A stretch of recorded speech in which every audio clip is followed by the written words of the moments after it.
তুমি রবে নীরবে হৃদয়ে মম। রবি ঠাকুর। তিনি শুধু বাঙালির নন, সমগ্র বিশ্ববাসীর মনে চিরস্মরণীয় হয়ে আছেন আর থাকবেন। তোমাদের জানাতে পেরে আমি খুবই খুশি যে বিশ্বভারতীর অধ্যাপক গুরু বসন্ত মুখোপাধ্যায়ের তত্ত্বাবধানে 5 দিনের রবীন্দ্রনৃত্যর কর্মশালায় আমরা অংশগ্রহণ করেছিলাম। তারই সেদিন ছিল অন্তিমটি দিন। ওনার সান্নিধ্যে এসে আমরা সত্যিই ধন্য।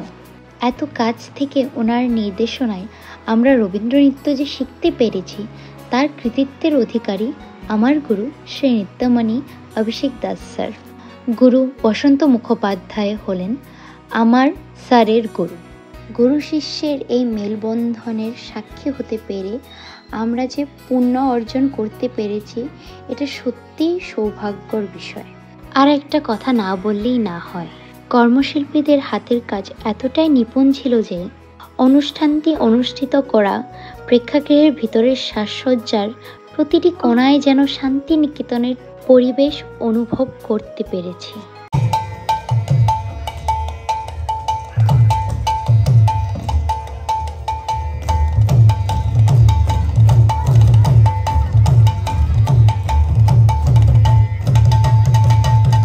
শেষে আমার গুরু শ্রী নিত্যমণি অভিষেক দাস স্যারকে অসংখ্য ধন্যবাদ জানাই এই সমগ্র আয়োজনের জন্য। আর আমরা সবাই আগামী বছরের জন্য অপেক্ষায় রইলাম আরও নতুন কিছু শেখার জন্য।